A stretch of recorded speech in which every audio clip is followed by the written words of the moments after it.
inspiring you to build the life of your dreams by teaching you how to create a career you love. This is the Job Lab Podcast with your host, Nick Murphy.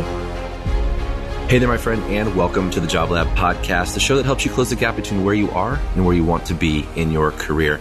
I'm your host, Nick Murphy, and thanks for joining me here on episode number 9. If you haven't yet, I invite you to text Never Settle to 44222 to get enrolled in the Daily Dose. That's my 100% free email filled with quick wins and limitless career inspiration. If you missed last week's episode with Mark Asher, go check it out. We talk about how Mark reinvented himself after being canned from his job as a drive time radio host, making buku bucks, and everything that he learned along his journey. So if you've been thrust into a career change or you're considering making one, you definitely don't want to miss that episode. Today's guest is Grant Baldwin. Grant's a speaker, podcaster, and entrepreneur, but more importantly, he's a husband and father to 3 lovely daughters. In our conversation, Grant and I chat about how he took a chance on a new career when his wife was 5 months pregnant, how he handles stress and guilt when work takes him away from his family, and he offers some advice for those of you that are unhappy in your current role. As always, there's a ton to cover, so let's do it. Enjoy. Today's guest is Grant Baldwin. Grant describes himself as a speaker, podcaster, author, entrepreneur, and just an all-around normal dude trying to make a little dent in the world. Grant, I love that. Thanks for spending some time with me here today. It is an honor and delight to be with you guys today. So you have a really interesting story about how you found your calling. So can you start by just walking us through and giving the audience a little glimpse into your background? I know you went to Bible college and you were a youth pastor for a while. What happened from there and what was that experience like? I was one of those kids that I actually enjoyed speaking, and speaking was one of those things that was really kind of fun to me. I know a lot of people speaking is one of those things that's just terrifying and horrific and traumatizing and want nothing to do with it. But I was always intrigued by speaking. I felt like I was decent at it. And so my first career, you mentioned, I went to Bible college, and then I was a youth pastor. I worked at a local church for a little while. And in that role, I naturally got to do a lot of speaking, a lot obviously to students, but also some to parents and adults, and speaking on the weekends from time to time in quote unquote big church. And just felt like I really enjoyed speaking. And it was something I wanted to do more of. And so at the time, I'd been working there for about a year and a half or so, and my wife was pregnant with our first child. And nothing like bringing a kid into the world that really forces you to just kind of analyze life and dissect things and just figure out all right, is this what I want to do? Is this what I want to be when I grow up? So I decided I really wanted to pursue a career as a speaker, and really had just no idea where to begin or where to go from there.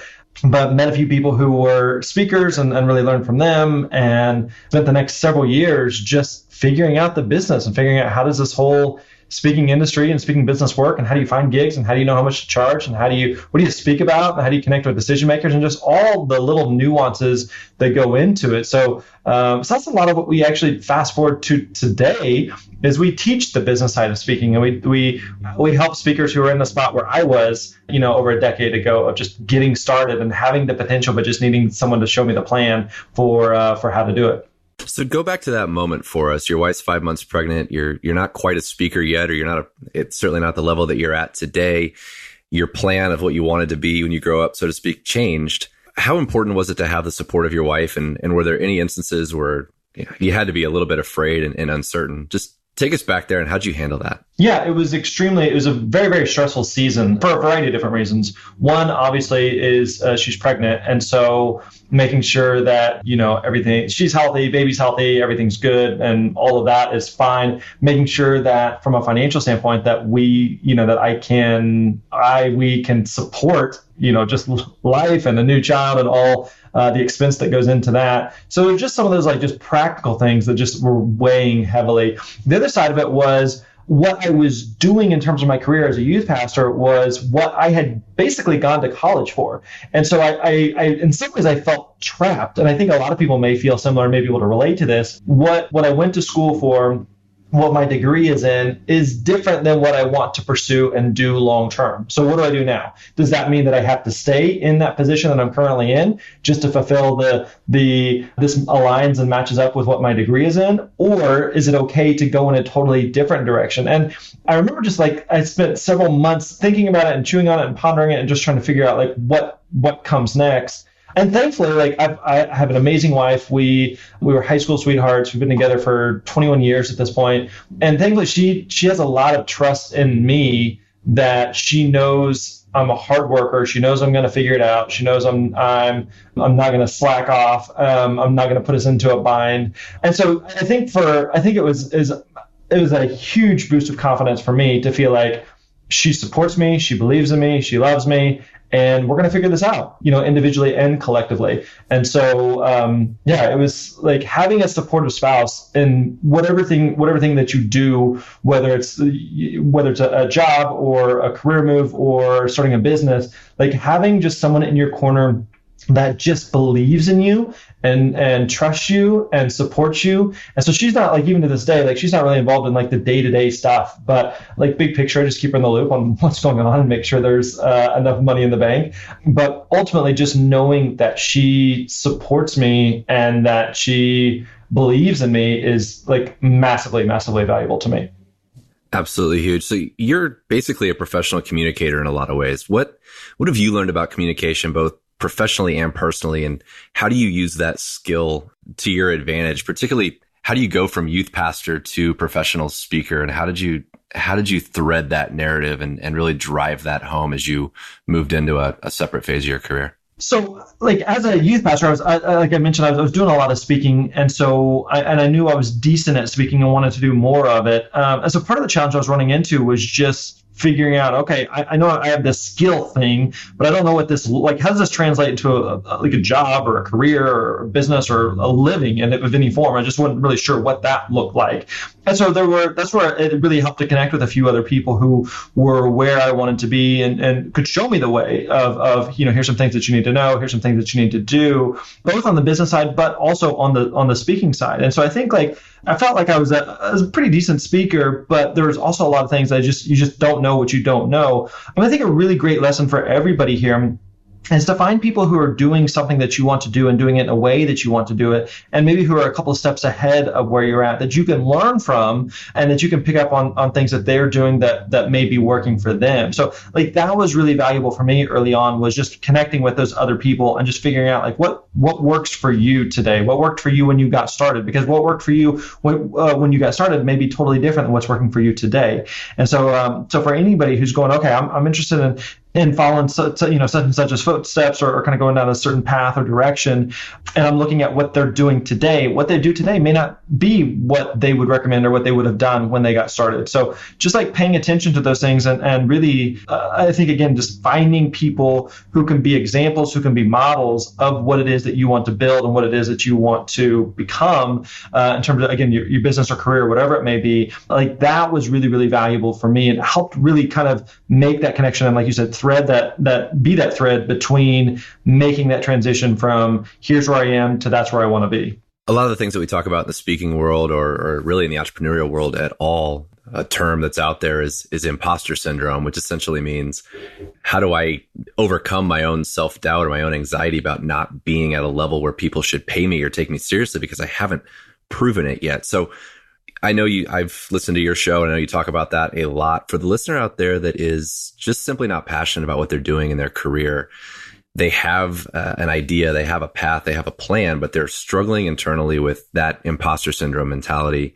What advice would you give to that listener? Yeah, it's a great question. So a couple things I would say would be, one, I think there's always going to be some level and some degree of that, any of us, and anything that you do. So I've been self-employed at this point for like 11, 12 years, something like that. And there's still days where I'm just like, what am I doing? Like, why would anyone listen to me? Like, I don't know what I'm doing. It's interesting too. I find that the more entrepreneurs that I meet who are seemingly several rungs up the ladder, so to speak, or just several steps ahead of where I am or where I want to be, and just talking with them, I'm realizing like all of us have that insecurity. We all have those doubts. We all have those fears. We all are still like this scared, insecure little kid inside, just being like, I don't know what I'm doing. I hope this all works out. I hope this all comes together. And who am I to be, speaking or teaching or writing or, hosting a podcast or whatever it may be, and people just finding out that I don't know what I'm doing, And so I think there's some level of that that's always going to be there. And I think in some ways that's actually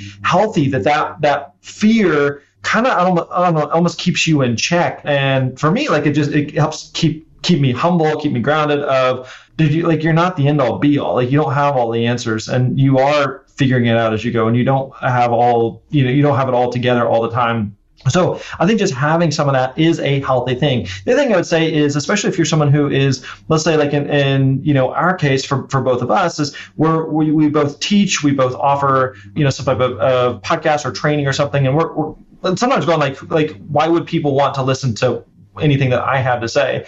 And one of the things that I always try to remind people of is that your expertise or your expert status, so to speak, is really more in the eye of the beholder. And what I mean by that is you and I may not view ourselves as experts, but if someone else views us as an expert, someone else views us as worthy of listening to what it is that we have to say or what it is that we have to teach, then really like our opinion doesn't mean as much. And so I'll give you an example. So I know nothing about cars. I'm totally clueless on cars. So when I take my car to the local mechanic to have the oil changed, the person that's changing the oil on the car, to me, that person is the expert. Now, are they the world's greatest expert on cars or changing oil? No, I know that. They know that. But I'm not looking for the world's greatest expert. I'm just looking to this one person who knows slightly more about cars than I do. So again, like their opinion of themselves, they may be like, no, I'm not an expert. But to me, they know more about that thing than I do. So to me, they are the expert. Another example is at the time of this recording, my wife just actually started, I guess take a step back. We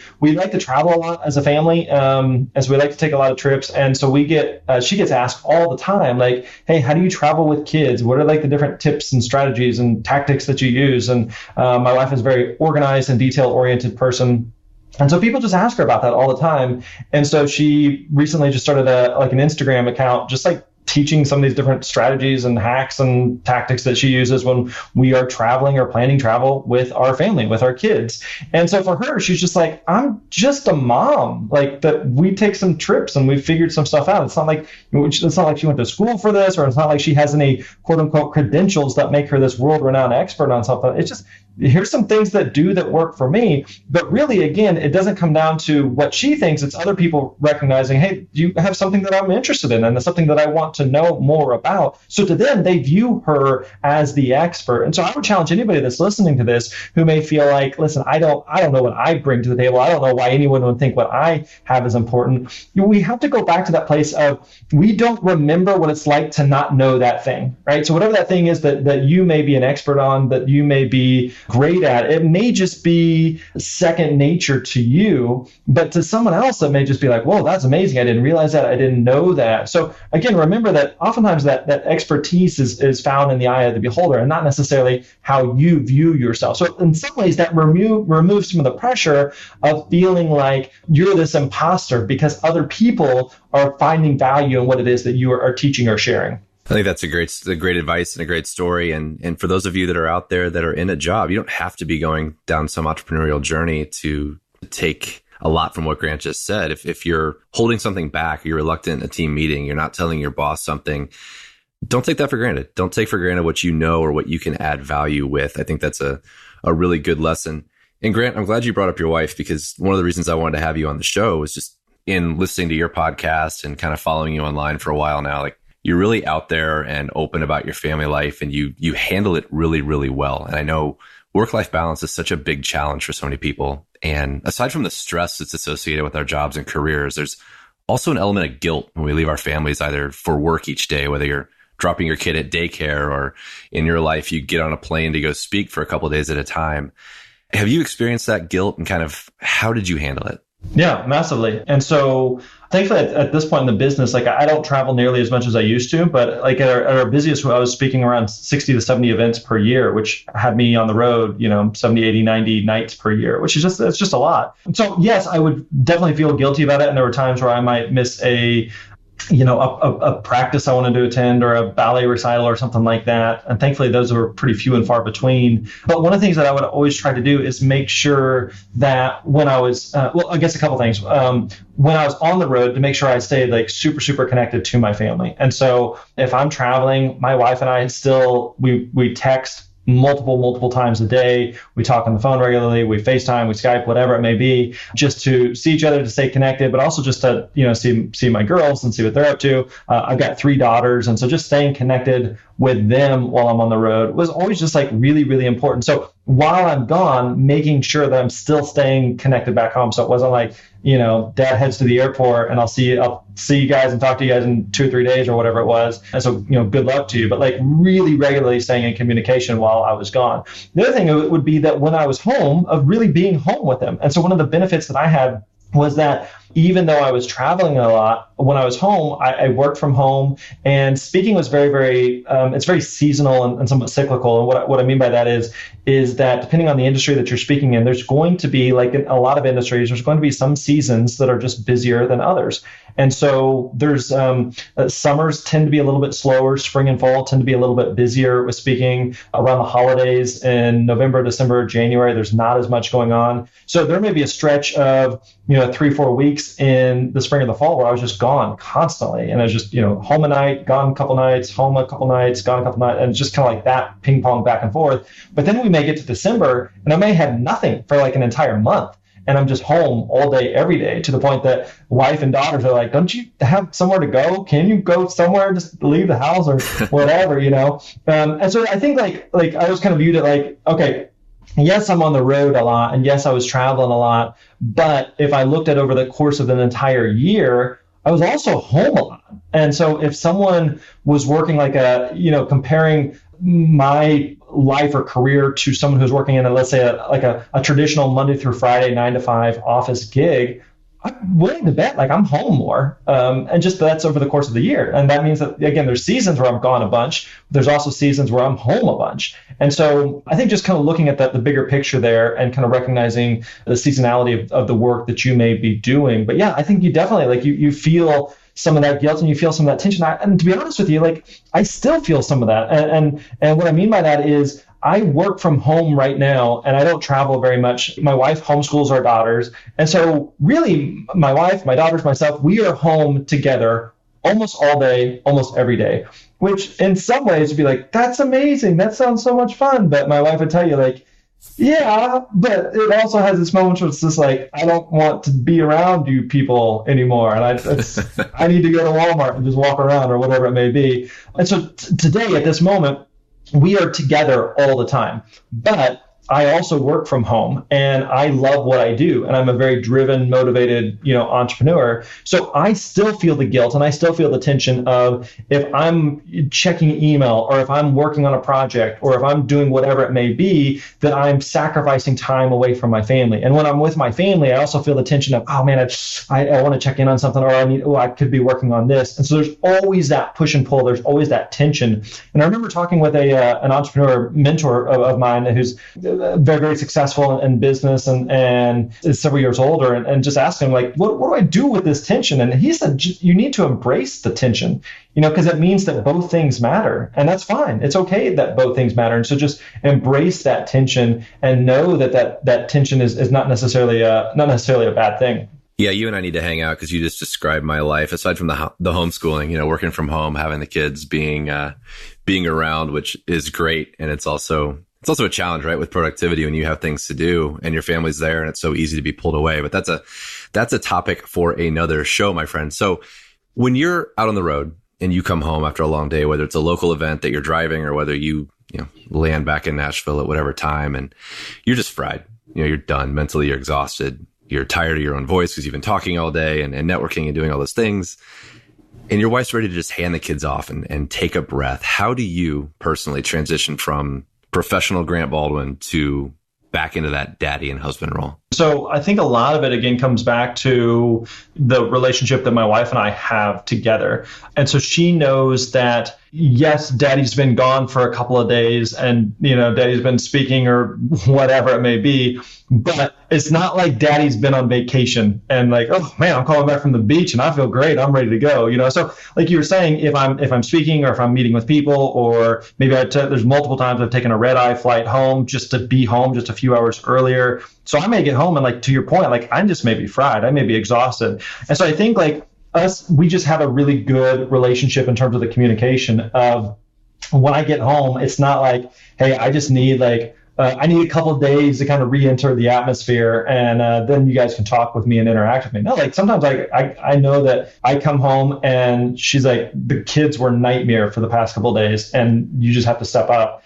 Or I come home and I'm exhausted, and she recognizes that, and I'm just like, I just need to take like a 2-hour nap and I'm good to go, you know? So I think, again, just having that communication, but also recognizing that although I've been gone for a couple of days and it hasn't been a vacation, and I've been, working a lot and interacting with people or speaking or whatever it may be, that at the same time, it's not like she's had a vacation at home with the kids. And it's not like they're just sitting around, just chilling and hanging out. Like, being a parent to 3 kids that's a lot of work. So recognizing both sides of it. And I think that, again, this isn't true with just travel. I think it's just true with life, So again, I don't travel nearly as much as I used to. And so, and because I'm home and she's home and we're together a lot, there are times where she's like, I can just tell, like, it was a stressful day of doing school with the girls, or I had a hard day at work. And so one of us recognizing to the other one, like, hey, why don't you just take, we call it mommy and daddy time. Like, just take mommy, like, just go, go do whatever, go find food and go walk the mall or whatever you need to do just to get out, So I think it's really important just to be very, very self-aware of that for yourself, but also for your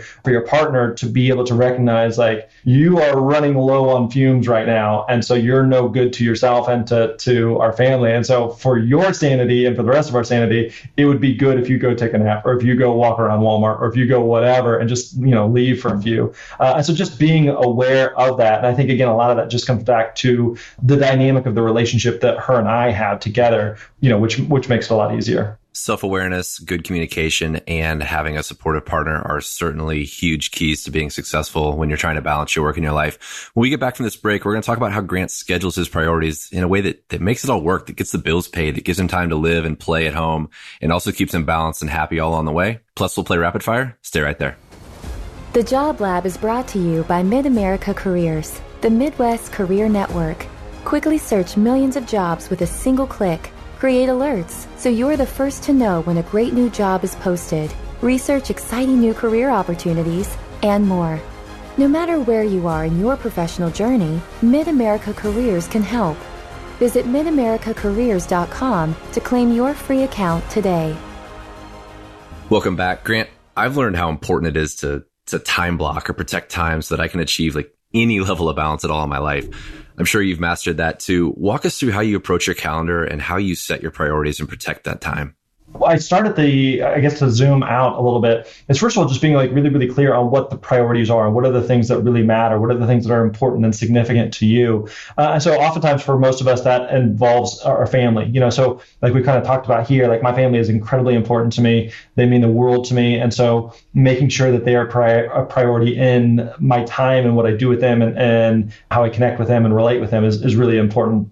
So from just like a practical schedule standpoint, I usually look at my business in a quarterly basis. And so I think sometimes when people do like, 3-year, 5-year, 10-year planning, like I just think that's so far-fetched. Like you have no idea what life is going to look like in a year, 5 years, let alone 1 year from now. So that's why I like to keep it on like 90-day increments and just kind of look at the next 90 days. So what I tend to do is I'll map out, here's some big goals that I want to accomplish in the next 90 days. And so like right now I'm in my home office. I've got them written on my whiteboard here of everything that I want to get done for the business within the next 90 days for this particular quarter.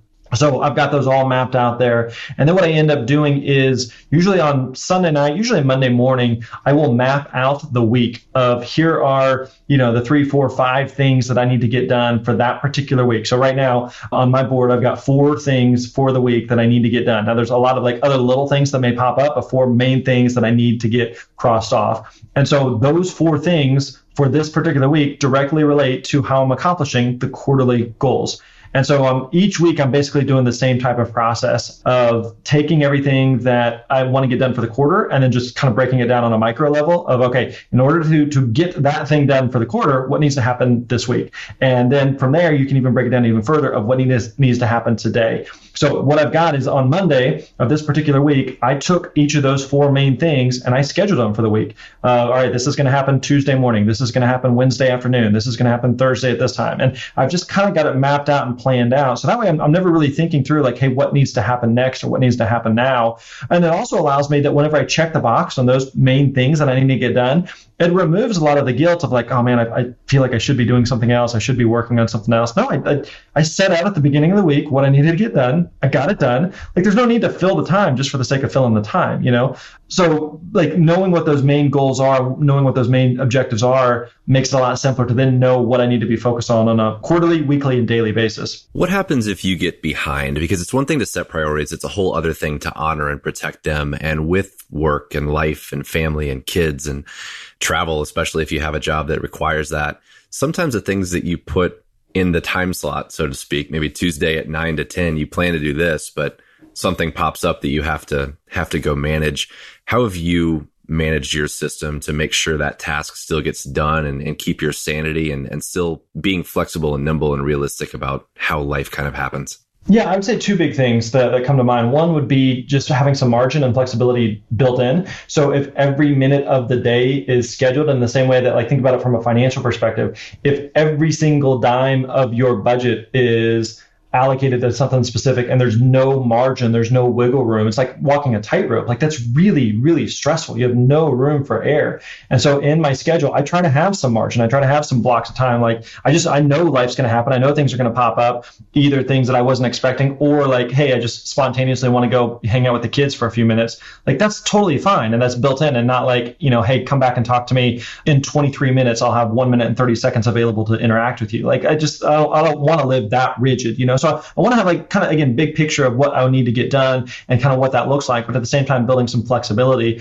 Now, the other thing I would say that I think has worked well for us, both, personally and professionally, is I say no to a lot of things. And so professionally, a lot of different, hey, can we meet for coffee? Or hey, can I pick your brain? Or hey, can you come to this thing? Or hey, can you do this thing or that thing or whatever it is? Like, I think oftentimes I want to do all these things. I want to do to be a part of all these activities. And I want to, I'm trying to build a business or whatever it may be. And so we end up saying yes to a lot of different things that we wish we hadn't. And so I think over the years, I don't think I've always been good at this, but over the years, I think I've gotten really, really good at saying no to just a lot of things. Because I know that there's always going to be a trade-off. And so if I'm saying yes to that one thing, personally or professionally, I'm saying no to my family. And so recognizing that trade-off that's always being made. And so there's some situations in some cases where it may be fine. You may be fine to make that trade-off and say, yeah, for this, one particular scenario, I'm fine to say yes to the business thing if that means saying no to the family. And there's other times where it's just like, no, I'm going to sacrifice like legit good business opportunities or networking events or whatever it may be. But that means that the thing that really matters to me, my family, is the thing that continues I continue to live out in terms of my priorities. So I just kind of view it like, business opportunities will come and go, but like my wife, like has one husband and like she's stuck with me. We got to make this work. And my kids, like they did not get a vote in their parent, right? They didn't get to choose me. Like, so I want to make sure that I'm the best dad I can possibly be to them. And so that means like sometimes I'm going to say no to things like that I'm interested in or intrigued by, but I know like for the good of my family or the good of my marriage or the good of being a dad, like it's the right thing to do is to say no to those things. So I think just like having those boundaries and being comfortable saying no and like recognizing that like it's fine to say no. It's okay to say no. You're going to let people down. You're going to disappoint people. And that's okay. But be willing to say no so that you can say yes to the right things. I love that. I think it's actually a sign of growth. One of my coaches and mentors has challenged me with becoming a quote, no monster, and then actually taking it a step further and taking notes about the people that get irritated when you say no. But it really is a process and growth. And I think, entrepreneurs have to master that because we have to be responsible for everything. But for those of you that are in a job that are listening to this show, like you can say no. Like you don't have to say yes to everybody that asks you for something, whether they're your boss or not. So be curious, ask questions, don't be blatantly refusing to do everything, but you do have the right to say no. So like going back when we touched on this a little bit in the beginning, but just to kind of dig a little deeper on it, when I was in that position as a youth pastor at this church, part of the reason that we left was that the challenge with a lot of roles, but this particular role was that I felt like I was always on.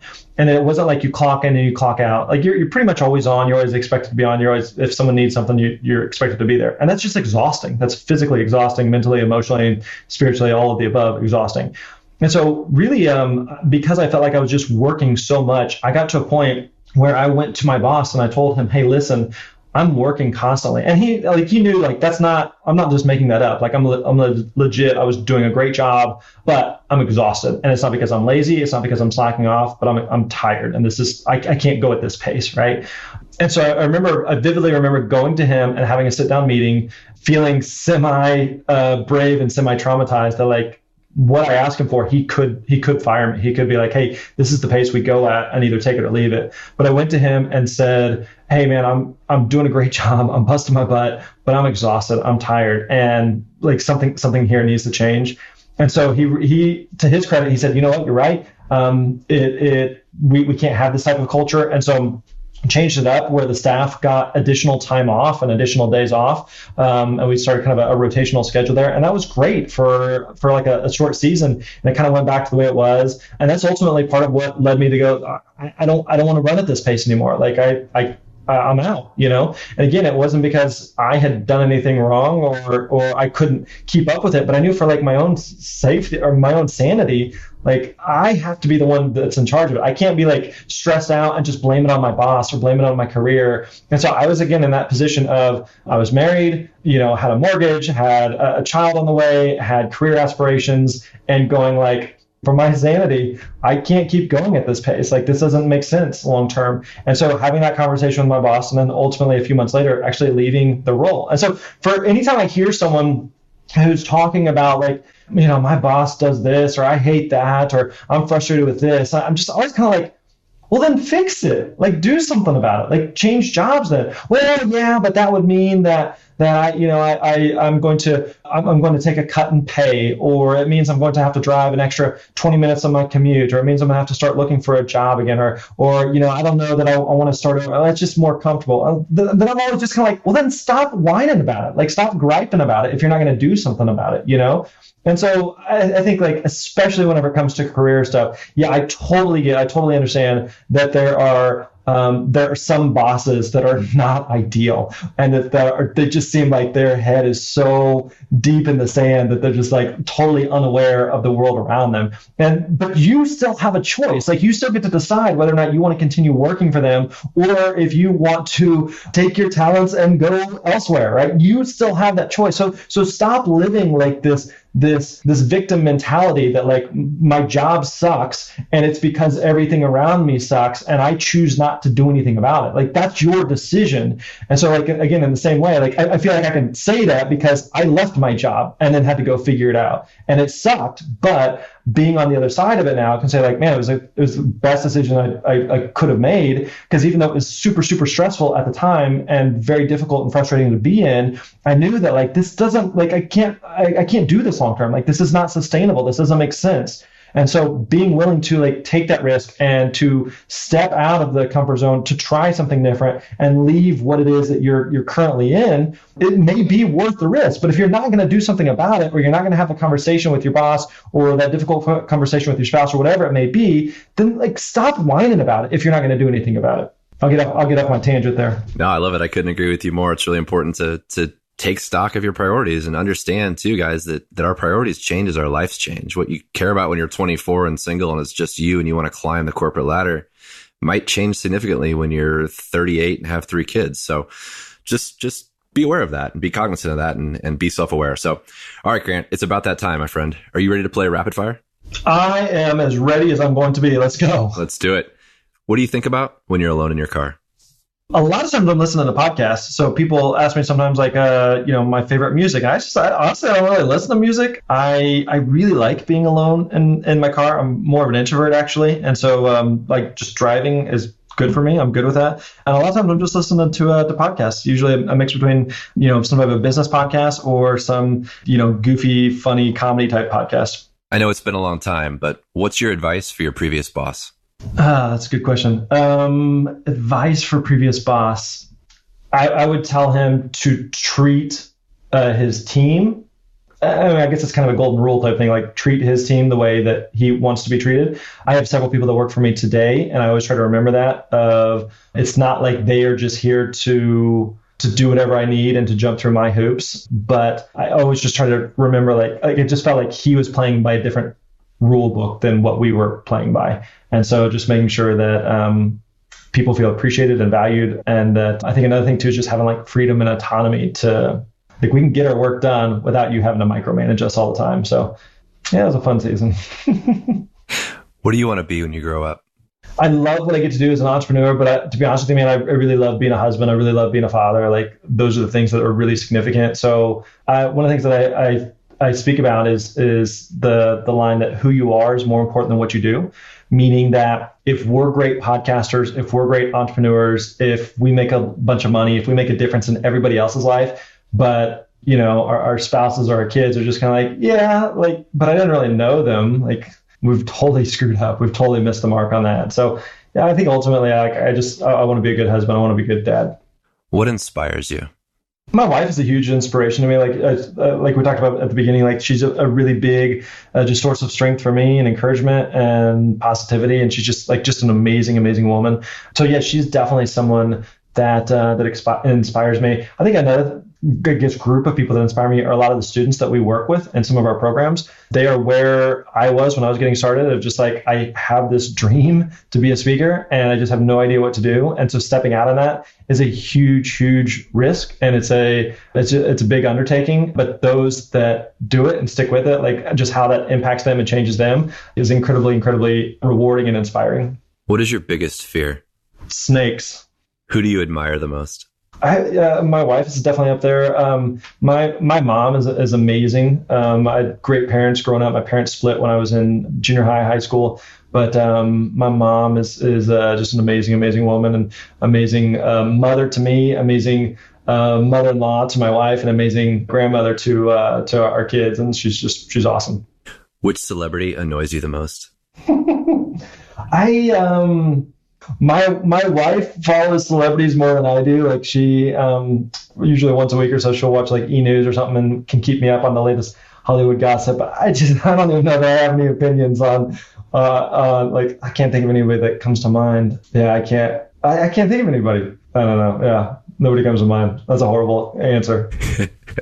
It's actually pretty common. A lot of people that I'm interviewing are either they don't have time, they don't watch TV, or they just don't care, or they just know that no one can annoy you unless you allow it to happen. So it's a very common answer. Yeah, I put it this way. Like, I don't know if this is something that comes with age, but so my mom from time to time, like, she will bring up something related to politics and something related to Trump, and here's what's happening in politics, and here's what's happening in, this thing. And aren't you upset about this? And I'm just like, you can't do anything about it. Like, whatever they decide, like, it's gonna. So I just like, I tend to not like worry about things that I can't control. Like, people getting annoyed or upset about, politics or politicians or celebrities or the weather or whatever. It's like, dude, you can't do anything about that. So what are you getting bent out of shape for? So I don't know. Yeah, I guess I tend to not pay too much attention to it. How do you define success? Success is, I really like having a lot of freedom and flexibility with what we're doing, not having to worry about things, and being able to spend a lot of time with the people that matter, people that are important, and doing work and doing life that you love. Last one. You get to share a drink or a meal with anyone in history, dead or alive. Who is it and why? I just love a good night with my wife, and I keep going back to her. Here's what I need to do is I need to get the recording and make sure that she listens to this so she knows how much I love her. Like, people ask us, like, what's the secret to you seem like you got a good marriage. What's the secret? We really like each other. We like being around each other. So given the choice between like going out with some friends or just being home with her, like 99 times out of 100, I just like being with her. And so I think, like, in marriage or as a parent, like, you're supposed to love that person. Like, that's kind of what you signed up for. But like, there's days you're like, I love you, I just don't really like you.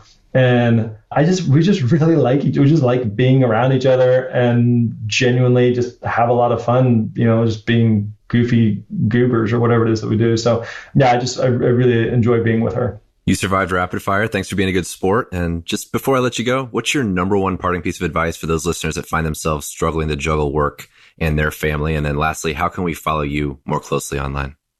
Yeah, thanks for letting me hang out with you guys. So I would say, kind of going back to the little rant we went on earlier, is if you don't like something about where you're at or what's going on, then do something. Like, fix it. Like, don't bellyache, don't whine about it, don't gripe about it if you're not willing to do something about it. And so whatever that little thing is, and I totally get, like, that doesn't necessarily mean that, like, I hear this, podcast and like, all right, I'm going to quit my job on Monday. Like, that's probably not the best idea. But start taking steps to figure out, all right, here's where I am.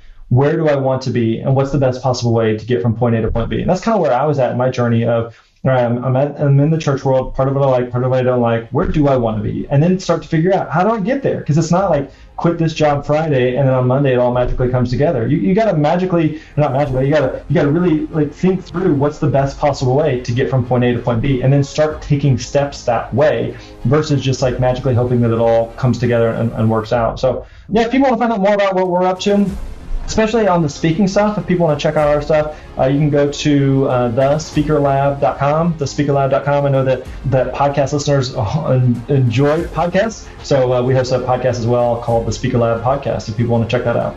All right, Grant, I really admire how you do your thing and just how open and honest you are about your private life. It's inspiring, I know, to those of us that have families and struggle with some of this stuff. So it's been really great talking to you, and thank you so much. Thanks, man. Appreciate you letting me hang out with you. And there you have it, my friends. I hope you enjoyed my chat with Grant Baldwin. Listen, if you find yourself struggling with how to balance work and family, these are the key takeaways. First, you have to surround yourself with supportive people.